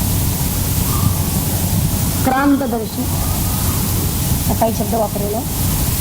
तेव्हा कवी म्हणजे काय, कुणाला कवी म्हणलेलं आहे याचा सविस्तर विचार आपण मागच्या वेळी केला. आणि आज मनीषी, तर मनीषी या पदावरती आपण थांबलो होतो मागच्या वेळी. मनावर सत्ता चालवणारा तो मनीषी, एवढाच नुसता वाच्यार्थ पाहिला आणि आपण चालतो. तर हा जो मनीषी आहे त्या मनीषीच्या संदर्भामध्ये आपल्याला पाहायचं. त्या मनावर सत्ता कुणाची चालते, मनावरती नियंत्रण बुद्धीच आहे. म्हणजे ज्याची बुद्धी, कोणती बुद्धी, जी समर्थ बुद्धी आहे, सामर्थ्यशाली बुद्धी आहे. आणि सामर्थ्यशाली बुद्धीमध्ये सामर्थ्य कशामुळे येतं, तर मागच्याला आपण पाहिलेलं आहे की बुद्धी ही तीव्र असू शकते, म्हणजे त्याला तो बुद्धिमान असू शकतो. परंतु बुद्धीला सामर्थ्य असणं, ती समर्थ असणं. आणि कोणत्याही बाबतीमध्ये जेव्हा तो निश्चय करणार असतो, ज्यावेळी तो निर्णय घेणार असतो, त्यावेळी ह्या बुद्धीचं सामर्थ्य लक्षात येतं. आणि बुद्धीला हे सामर्थ्य कशामुळे मिळतं, तर ज्यावेळी ती बुद्धी परमात्म्याला समर्पण होते, त्याच वेळी त्या बुद्धीला सामर्थ्य प्राप्त होते. अन्यथा तिला सामर्थ्य प्राप्त होत नाही. मग ती बुद्धी कितीही तीव्र असा शब्द वापरावा लागेल. कारण सामर्थ्य, बल हे शब्द यथार्थातच वापरू. थोडक्यात त्या बुद्धीचा आयक्यू कितीही असला असं म्हणतात, तरी सुद्धा ती बुद्धी समर्थ आहेच असं मी म्हणत नाही. त्याचं कारण ती विकारांना कितीची गोष होते हा भाग नाही. विकाराला बळी पडत असेल तर त्या बुद्धीत सामर्थ्य नाही, ते बुद्धी दुर्बल आहे. मग तो कितीही बुद्धिमान मनुष्य असला तरी मागच्याला दृष्टांत घेतलेला होता की अतिशय बुद्धिमान तीव्र असणारा मनुष्य सुद्धा, मोठ्या अधिकार पदावर असणारा सुद्धा द्वेषाच्या अधीन होऊ शकतो. ती त्याला नाचवू शकते. याचं कारण असं, कारण त्याची बुद्धी समर्थ नाही, सामर्थ्यशाली नाही, त्याच्या बुद्धीला बळ नाही, कारण ती परमात्म्याला समर्पित झालेली नाही. आता परमात्म्याला बुद्धी समर्पित झाली कसं काय करणार? परमात्म्याला बुद्धी समर्पित झालेली आहे अमुक व्यक्तीची, हे कशावरून, म्हणजे काही कसोटी आहेत का की परमात्म्याला ही बुद्धी समर्पित झाली, किंवा आम्हाला परमात्म्याला बुद्धी समर्पित करायची असेल तर आम्हाला काय करायला, बुद्धी शरण होणं म्हणजे काय, हा एक फार महत्वाचा भाग आपल्या संदर्भामध्ये, साधकाच्या संदर्भामध्ये येतो. तर आपल्याला परमात्म्याला म्हणजे सद्गुरूंना बुद्धी शरण व्हावं लागतं. बुद्धी शरण झाल्याशिवाय परमार्थ त्याला खुला होत नाही. मार्ग अंतरंग मार्ग तर खुला होत नाही, पूर्ण बुद्धी शरण व्हावं लागतं. आता बुद्धी समर्पित झाली याचा अर्थ काय, तर तो निश्चितपणे त्यांची सत्ता मानतो. परमात्म्याची सत्ता त्यानं मानलेली आहे. इतकंच काय, मानणं म्हणजे कसं की सगळं जे जे काही आहे ते परमात्म्याच्या इच्छेनंच आहे, आणि परमात्म्यानं जे जे काही दत्त म्हणजे दिलेलं आहे, जे जे परमात्म्यानं आपल्याला दिलेला आहे. दिलेला आहे याचा अर्थ प्राप्त आहे. बुद्धी ही परमात्म्यानंच दिलेली आहे. जी जी काही प्राप्त परिस्थिती आहे ती परमात्म्यानं दिलेली आहे. जी जी कोणी व्यक्ती आपल्याकडे ह्या असतील, आपल्या संपर्कात येत असतील, त्या सगळ्या आपल्याला परमात्म्यानं म्हणजे प्राप्त आहे, परमात्म्यानं दिलेल्या आहे. आणि अशा ज्या प्राप्त स्थितीला, प्राप्त परिस्थिती म्हणा, प्राप्त गोष्टी म्हणा, यांच्याबद्दल त्या परमात्म्यानं दिलेल्या आहेत म्हणून त्याचा मुकाट्यानं स्वीकार करतो, आनंदानं स्वीकार करतो. असा जो कोणी करत असेल त्याची बुद्धी परमात्म्याला समर्पित झालेली आहे असं समजायला पण परमात्म्यानं जे आपल्याला पाठवलेलं आहे ते मी स्वीकारतो आहे. जे पावे म्हणजे प्राप्त झालेलं आहे ते निवांत सावली जावे, हे त्याचं सूत्र आहे त्याच्या जीवनात. का? कारण त्याची बुद्धी परमात्म्याला समर्पित आहे. हा त्याचा एक निकष आहे. आणि असा जो कोणी असतो या दृष्टीने जो परमात्म्याची सत्ता मानत असतो त्याची सत्ता स्वतःच्या मनावर चालत असते. त्याला मनीषी असं म्हणतात. त्याचीच बुद्धी समर्थ असते, तीच निर्णय घेऊ शकते आणि तीच मनावर सत्ता गाजवू शकते. तेव्हा हा जो मनीषी आहे, हा मनीषी जरी वाटले की फक्त मनाचं नियंत्रण करणारा या अर्थानं नव्हे, तर हा अत्यंत बुद्धीच्या दृष्टीने सामर्थ्यशाली असतो. आणि एका अर्थानं तो परमात्म्याला शरण, तर दुसऱ्या अर्थानं तो स्वतः समर्थ आहे. जो परमात्म्याला शरण झाला तो समर्थ आहे असा त्याचा आहे. तेव्हा मनीषी आणि जी पद होते परमात्मा हा अशा अर्थानं समर्थ आहे की त्याचं नियंत्रण, मनुष्य एक वेळ बाह्य गोष्टीवर नियंत्रण करू शकेल, तर ह्या ज्या अंतर गोष्टी आहेत, मुख्यत्वे जे मन अत्यंत अस्थिर आहे त्याच्यावर नियंत्रण करणं, तिथेच तर खरा पुरुषार्थ दिसून येतो. आणि तो या महात्म्यांच्या ठिकाणी आपल्याला प्रकर्षानं चालतो. म्हणून त्यांना आपण मनीषी असं म्हणतो. आणि मग यानंतर म्हणून काय या लोकांचे निर्णय कधीही चुकत नाही. निर्णय शक्ती यांच्या ठिकाणी किती प्रभावशाली असते, किती कार्य करत असते. यांनी घेतलेले निर्णय अत्यंत प्रभावी असतात. त्याचं कारणच हे आहे की हे सामर्थ्य त्यांच्या बुद्धीला असते. आपल्या ठिकाणी जर ते यावं वाटत असेल तर आपण ही बुद्धी शरणता पत्करली पाहिजे. परमात्म्याला एक त्याच्याच इच्छेला एक आपण मान दिला पाहिजे. आपलं काय होतं, साधी जरी आपण नोकरी कुठली करायला लागली तर तिथे सुद्धा आपण वरिष्ठांच्या इच्छेला मान देणं म्हणजे त्यांचेच गुलाम होऊन आहे. तुम्हाला तिथे सेवा नोकरी करायची आहे मला, तर तिथे नको का त्यांच्या इच्छेला मान द्यायला? तिथे तर ते आवश्यक नाही का? परंतु जो मनीषी आहे आणि म्हणून पुढे त्याला स्वयंभू वगैरे पदे येतात तिथं असते, जो कधीही कुणाचाही गुलाम असत नाही, कुणाचाही दास असत नाही. जो परमात्म्याचा दास असतो तो इतर कुणाचाही दास नसतो. समजा कुणी त्याला दास करण्याचा प्रयत्न जरी केला तरी तिथे त्याचा स्वाभिमान वर आल्याशिवाय राहत नाही. त्याची स्वतंत्र सत्ता ही तिथेच आपल्या लक्षात येते. तिथंच आपल्या सत्तेत आहे, आत्मसत्तेत आहे, आपल्या स्वातंत्र्यात आहे. याचा अर्थ काय? तर तो कुणाचीही गुलामी करत नाही, फक्त तो परमात्म्याचा दास आहे. पण इतर कोणत्याही व्यक्तीचा, कोणत्याही परिस्थितीचा दास व्हायला तो कधीही तयार नाही. हा तर त्याचा खरा पुरुषार्थ आहे. आणि हे सामर्थ्य त्याच्या ठिकाणी कुठून येते? आता जे सांगितलं परमात्म्याला शरण जाणं हे सामर्थ्य त्याच्या बुद्धीला, त्याच्या निर्णय शक्तीला, त्याच्या धैर्याला, धृतीला हे सामर्थ्य प्राप्त होतं.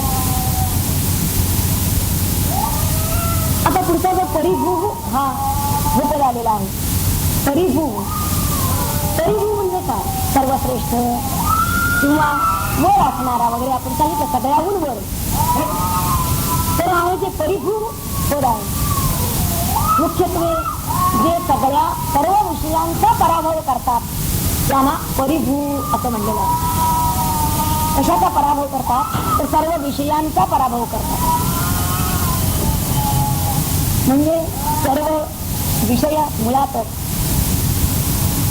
आपापलं जे काही त्यांची मिजाज असेल, वैभव असेल, ते आपल्यापुढे मांडायला तयार असतात व्यक्तीपुढे. परंतु या सगळ्यांना त्यांचं मूळ स्वरूप, त्यांचं खरं स्वरूप हे यांच्या लक्षात आलेलं असल्यामुळे हे ते जे दाखवत आहे तो फक्त त्यांचा देखावा आहे, दांभिकता आहे, हे या लोकांच्या लक्षात आलेलं असतं. आणि म्हणूनच ते यांच्याकडे दुर्लक्ष करतात. विषयाला पराभव करतात. म्हणजे कोणत्या दृष्टीनं पराभव करतात हे पाहतात की ज्यावेळी एखादा विषय शब्दस्पर्श रूप रसगंध या पंचविषयापैकी एखादा विषय तो हवा आहे, हे पाहायचं आहे किंवा हे ऐकायचं आहे असं जेव्हा आपल्याला वाटतं आणि तो विषय मिळेपर्यंत तो मनुष्य असं असतो की त्या विना त्याला परिपूर्ती वाटत नाही, त्याला आपण अपूर्ण आहोत असं वाटतं.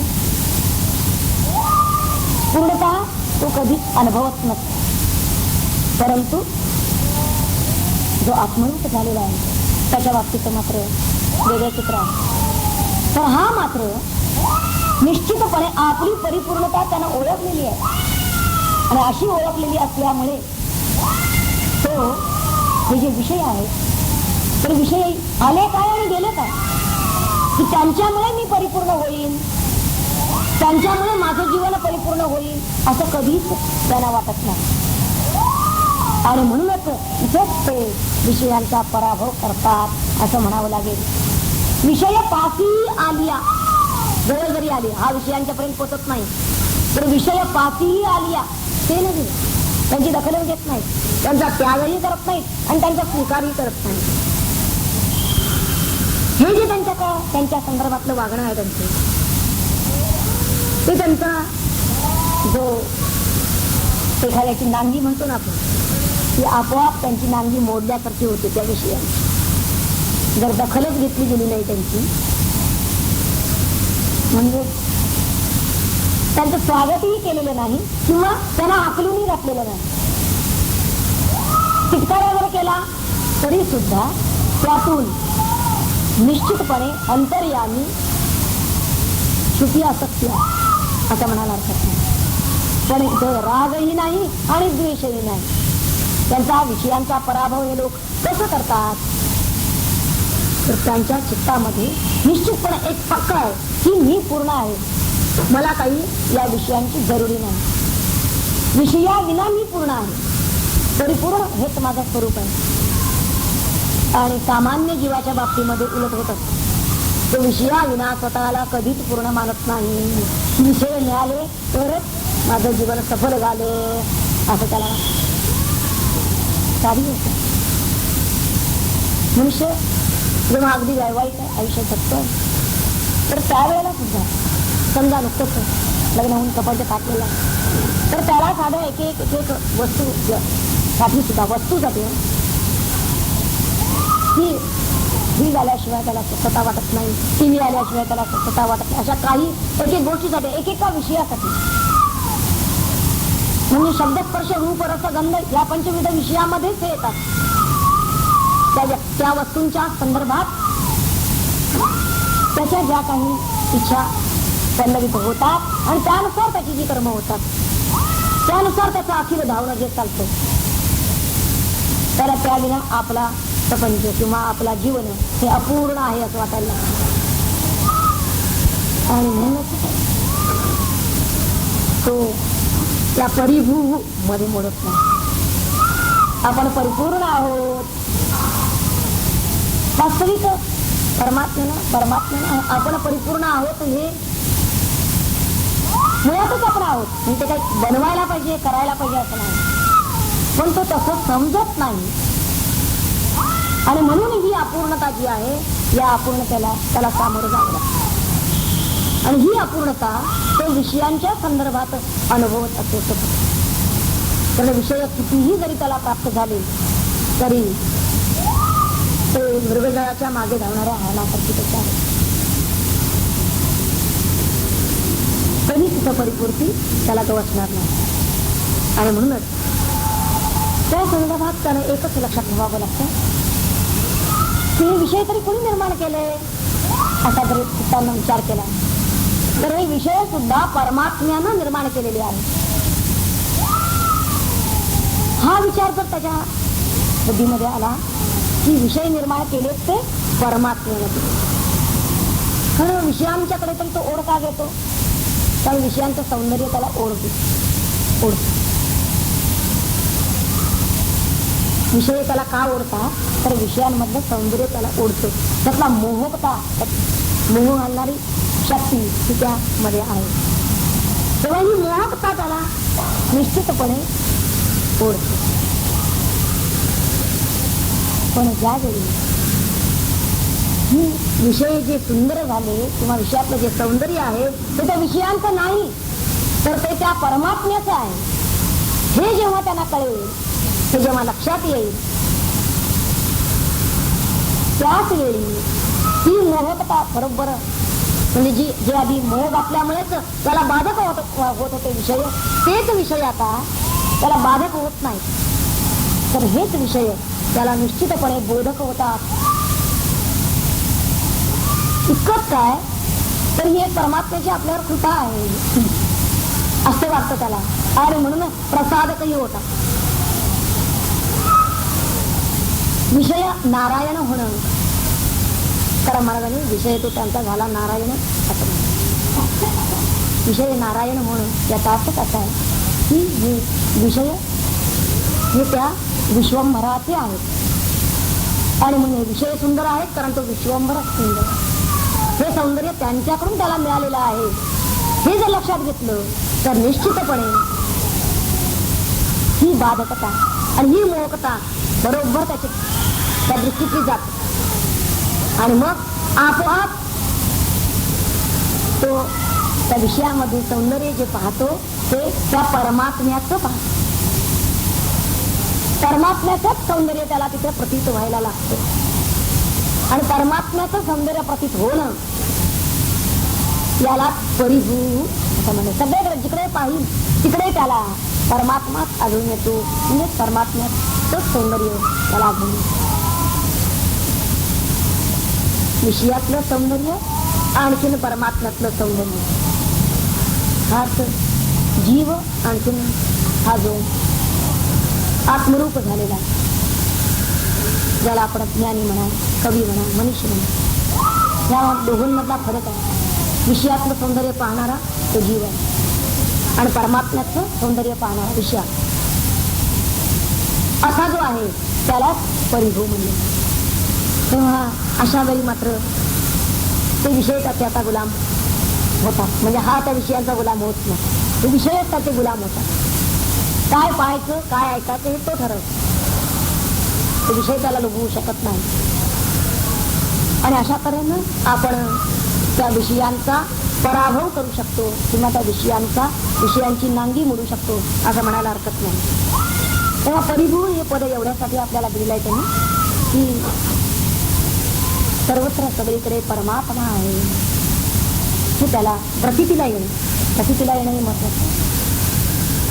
आता त्यानंतरचं पद आलेलं आहे स्वयंभू, म्हणजे स्वतंत्र आहे, कोणाचेही दास नाही, गुलाम नाही.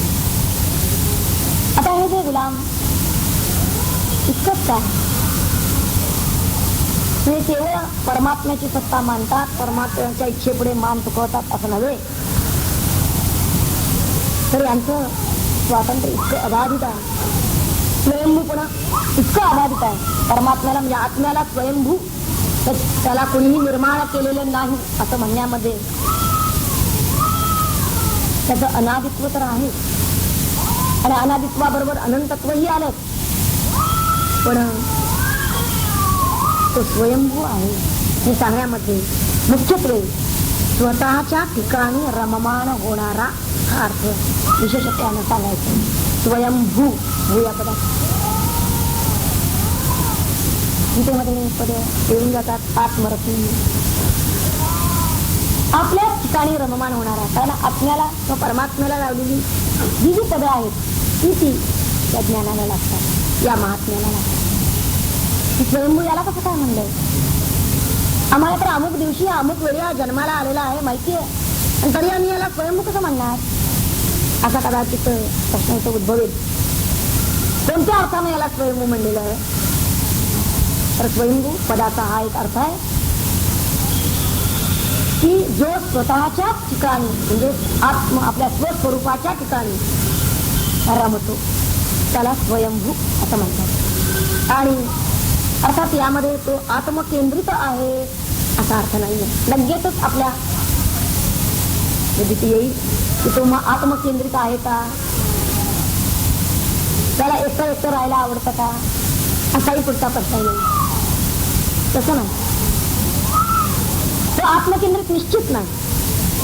कारण त्याचं कारण असं आहे, तो कुठे रमतो? आत्म्यात. आणि आत्मा कसा आहे? पुढचं पद येतं तो शुद्धम, आधीच येऊन गेलेला आहे तो शुद्धम येते. तर शुद्ध स्वरूपामध्ये आपल्या तो रमलेला आहे, आणि जो असा शुद्ध स्वरूपात रमलेला आहे तो निश्चितपणे आत्मकेंद्रित नाही. तर मुळातच कारण आत्मकेंद्रित व्यक्ती काय करत असते? काळ सापेक्ष विचार करते, कालाला सोडून कधीच विचार करत नाही. म्हणजे एकतर ती भूतकाळातल्या आपल्या गतकालीन गोष्टीत तर रमलेली असते. आपण एकटे असतो ना त्यावेळेला जरा न्याय बघा, एकटा असतो त्यावेळी काय करतो? एकतर भूतकाळातलं काहीतरी आठवत, नाहीतर मग वर्तमान काळाचा विचार करू, नाहीतर भविष्य काळाबद्दलची चिंता करू. याचा अर्थच असा आहे की या तीन कालांना सोडून आपण एकटे राहू शकत नाही. किंबहुना कालाला सोडून आपण स्वतंत्र नाही. तिथे आपल्याला स्वयंभू शब्दाचा अर्थ स्वतंत्र असा पाहिजे. आणि स्वतंत्र म्हणजे काय? या कालाच्या बंधनातूनही जो मुक्त झालेला आहे त्याला स्वतंत्र असं म्हणता येईल. आणि असा तो झालेला आहे. स्वयंभू जो आहे तो कालाचं बंधन त्याला नाही. जो आत्मस्वरूपात रमलेला आहे तो या तीनही काळात नसतो. किंबहुना कालाच्या अतीत जे साधन करत असतील त्यांच्या लक्षात येईल की त्यानं काळाची कक्षा कशी ओलांडलेली आहे. अनेकदा आपण हे सांगितलं हे साधन मुळात असं आहे आत्मस्वरूपात रमण्याचं. आत्मस्वरूपच असं आहे की ते निर्विकल्प आहे, निसंकल्प आहे. तिथं कोणतंही काल नाही. आणि म्हणून आपण तो क्षण पकडायचा, तो निमिष पकडायचा. कसं पकडता येईल आम्हाला? आपण पाहिजे शांतपणे जेव्हा आपल्या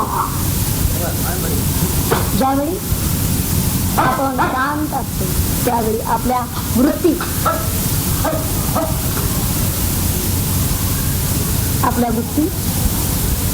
चिदाकाशावरती एक वृत्ती येते मावायची, दुसरी वृत्ती येते मावायची. आणि याचं अवलोकन आपण जेव्हा शांतपणे करत असतो अंतरंग साधन पाहायचं. आपल्याला आपल्या आत्मस्वरूपाचा जर पत्ता लागायला हवा, परमात्म्याने आपल्याला ह्या ज्ञानवृत्ती ही जाणीव, विशुद्ध जाणीव दिलेली आहे. तेव्हा आपली विशुद्ध जाणीव तेव्हा जी कोणत्याही विषयाला लागलेली नाही तिला विशुद्ध जाणीव म्हणते. अशी आपली शुद्ध जाणीव ज्यावेळी उठते, कारण सतत वृत्ती उठणं हे अंतःकरणामध्ये चालूच आहे. तर जेव्हा अशी शुद्ध वृत्ती उठते आणि मावळते, निमते, आता निमाली की एक क्षण असा जातो की दुसरी वृत्ती अजून उठायची. म्हणजे वृत्ती उठते कुठून आणि मावळते कुठे हे कळण्याला आपल्याला तो क्षण, ती मोमेंट पुरेशी.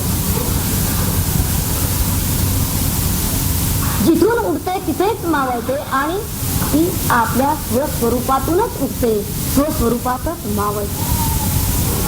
पण तिला पकडायचं असेल नेमकं तर या दोन वृत्तीच्या मधला क्षण,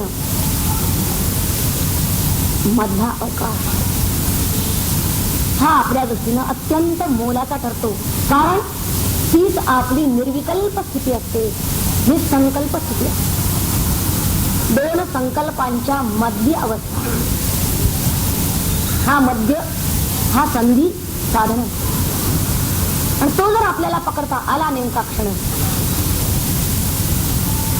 तो त्याच्यावर कालाची सत्ता नाही. आपल्याला जर कालातीत व्हायचं असेल तर या आपल्या आत्मसत्तेत आपण राहिलं पाहिजे. त्या आत्मसत्तेलाच आपण निहाळलं पाहिजे, त्यालाच अवलोकलं पाहिजे. आणि त्या आपल्या ह्या विशुद्ध जाणीवेनंच आपण निहाळू शकतो. आपली ही जी विशुद्ध जाणीव अहम स्फूर्ती, हीच फक्त त्याला निहाळू शकते, जिला मूळ माया असं म्हणतात.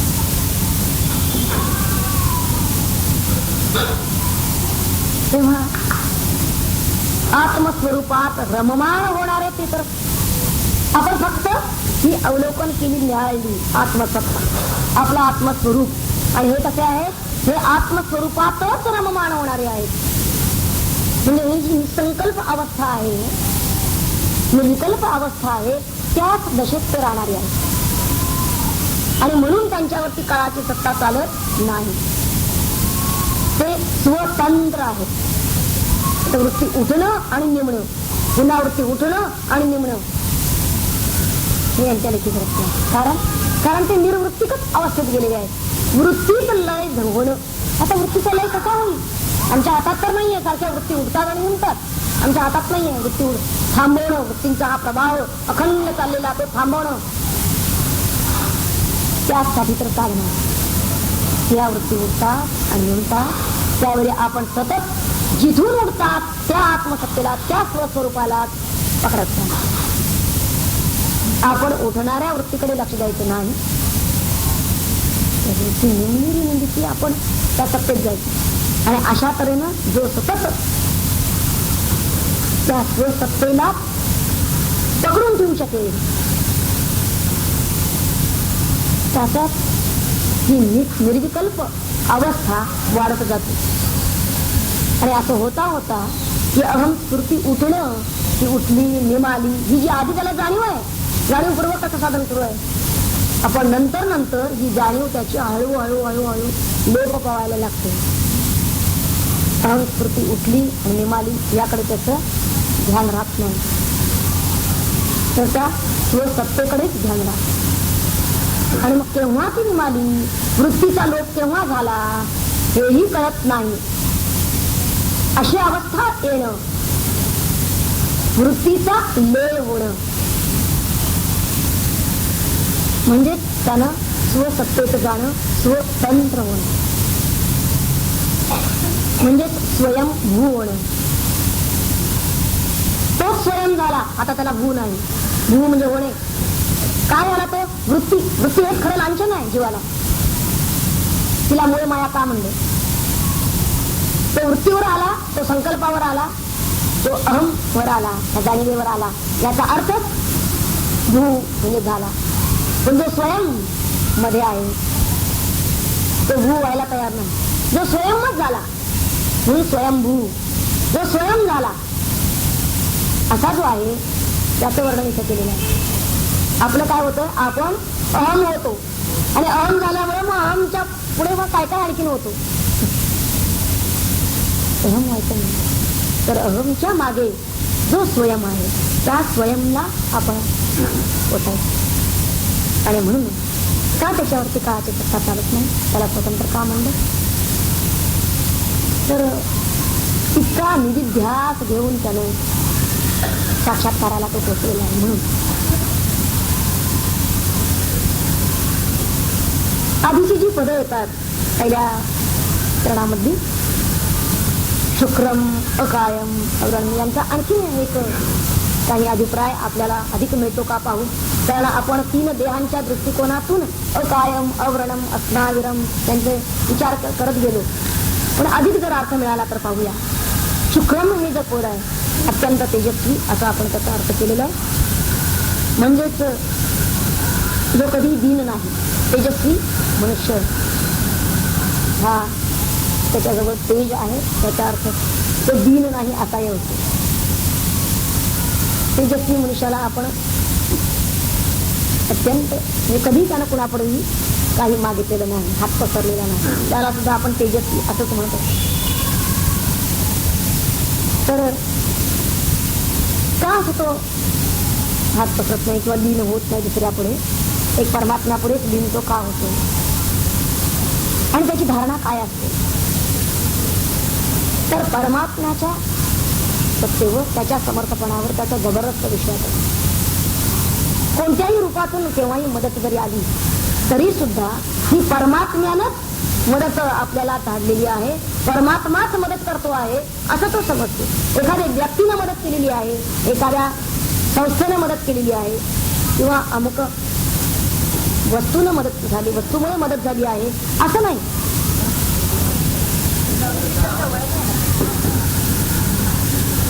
तर जी मदत होती आहे ती परमात्म्यानं केलेली आहे ही धारणा आहे. अशी धारणा होणं सुद्धा सामान्य गोष्ट नाही. तत्कर मनुष्याला वाटतं की त्याने हात दिला म्हणून मी बचावलं असं आपल्याला लगेच वाटून जातं. म्हणजे लगेच तिथं व्यक्ती विशेष येत होता.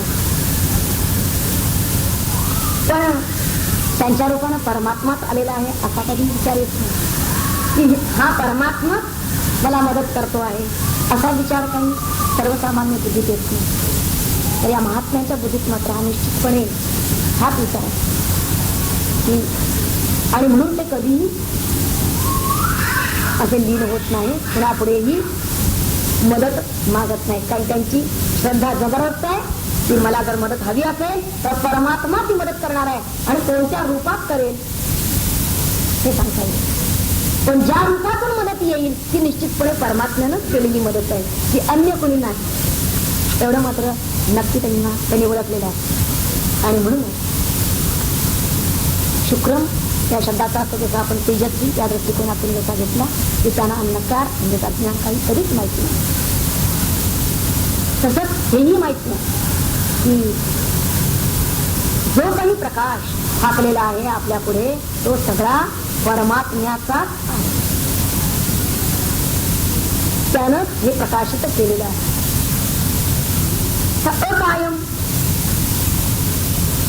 असा एक शब्द लिहिला. आपण म्हणतो की आत्मा हा अशरीर आहे या अर्थानं अकायम. त्याला लिंग शरीर नाही, कोणता देह नाही त्याला, तर वासनामय देह कायम. आता अकायम का? कारण कर्मच नाही होत. नैष्कर्म्य ही त्याची स्थिती आहे आणि कर्म नाही आहेत म्हणूनच अकायम. कर्म असेल तर काया घ्यावी लागते या दृष्टिकोनातून. पण सामान्य जीवाचं जीवन हे कर्माच्या आधारानं चाललेलं असतं. कर्माविना एक क्षणही तो चालू शकत नाही. आणि ह्या महात्म्यांचं जीवन मात्र जगासाठी ते जगत असतात असंही म्हटलं जातं. त्यांची कर्म नसतात का चालू असं विचारतात. त्यांची कर्म चाललेली आहेत असं दिसतं. पण जर त्याचं खरं स्वरूप जर आपण पाहिलं तर निश्चितपणे तुकाराम महाराज म्हणतात तसं परोपकारासाठी, पुरलो उपकारापुरता अशा दृष्टीनं ती कर्म असतात. आणि मुख्यत्वे त्याला आपण त्या कर्मामधला जो कर्तृत्व अंश म्हणलेला आहे तो अजिबात नाही. आणि म्हणून कर्म नाही असं म्हटलं जातं. कारण कधीही त्यांनी अहमबुद्धीनं कर्म केलेली नसतात. त्या कर्माच्या मागे परमात्माच करतो आहे, सद्गुरूच करून घेत आहे हाच भाव निरंतर असतो. आणि म्हणून अकायम हे जे शब्द आहे की त्यांच्या ठिकाणचा हा लिंगदेह, हा लिंगदेहामध्ये या वासनादेहामध्ये हा राहतो अहंभाव. हा अहंभाव पूर्ण निरस्त झालेला असतो म्हणून त्यांना अकायम असं म्हणता येईल. अव्रणम, अव्रणम अक्षर क्षत नाही, अविकारी असा एक असतो. आणि त्यांचा व्रणम कधी होत नाही, कशाचा क्षय होत नाही हेही बघायला पाहिजे. काय त्यांचा क्षय होत नाही?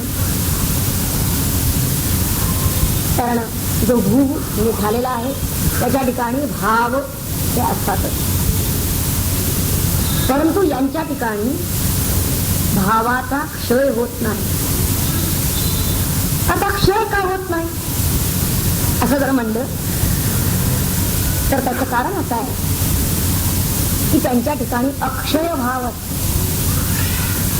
भाव उदित झाला आणि तो निमाला असा आता प्रश्नच राहत नाही. एकच भाव ब्रह्मभाव यांच्या ठिकाणी अखंड राहतो, म्हणजेच अव्रणम, म्हणजेच अक्षय भाव यांच्या ठिकाणी आहे. अविकारी असा ब्रह्मभावच एक अविकारी आहे. याहून दुसरे सर्व भाव, कोणताही भाव इंद्रिय भाव आहे, जन्म मरण वगैरे हे देहाला धरून जन्म मरण म्हणता येईल. इंद्रियांना धरून काळा गोरा असे भाव आहे. इंद्रियांना धरून प्राणाला धरून धात श्वास भाव, मनाला धरून सुख दुःख हे भाव, बुद्धीला धरून शोक मोह हे भाव. तर हे सगळे अंतःकरणाचे संपूर्ण अगदी देहापासून अंतःकरणापर्यंत सर्व भाव जरी घेतले तरी हे सगळे भाव विकारी आहेत. त्यात क्षणाक्षणात परिवर्तन होत आहे. पण याच्या बाबतीत मात्र तो भाव कधीही विकार पावत नाही, कधीही बदलत नाही. असा जो अक्षय चिरंतन भाव जर कोणता असेल तर तो ब्रह्मभाव, आणि तो ब्रह्मभाव म्हणजे अव्रणम. आता याच्या ठिकाणी दुसऱ्या कोणत्या भावाला जागाच नाही, शिल्लकच राहिलेली नाही जागा, म्हणून त्याला अव्रणम असं म्हणतो. कारण एक परमात्मा भावानं हा परिपूर्ण आहे. म्हणून अव्रणम याचा अर्थ अविकारी असा आपण एक घेतला. आणि अविकारी त्यालाच म्हणता येईल की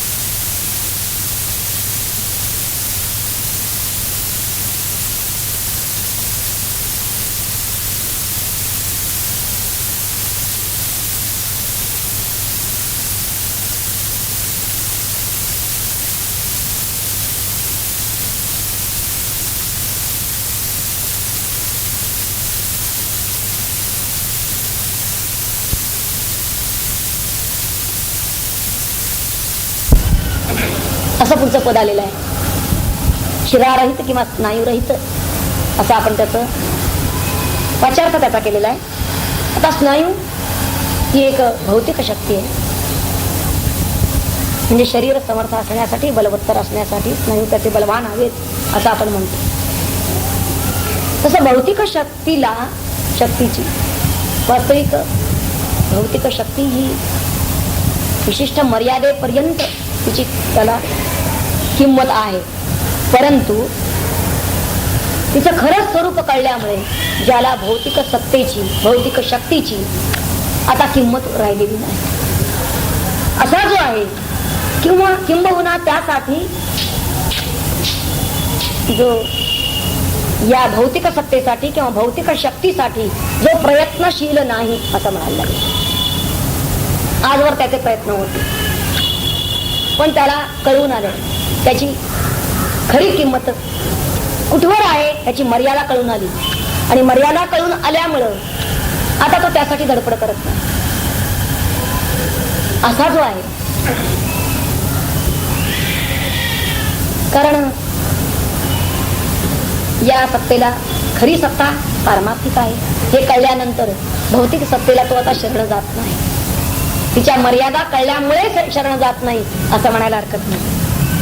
आणि म्हणून अस्नाव्य हा हे पद जसं आपण स्थूल देह ज्याला नाही, स्थूल देहाच्या मर्यादा ज्याला नाही या दृष्टिकोनातून वापरलं, तसंच भौतिक सत्तेची किंमत ज्याला आता वाटत नाही किंवा भौतिक गोष्टींचीही किंमत ज्याला आता उरलेली नाही, पूर्वी मात्र ते त्याला होती,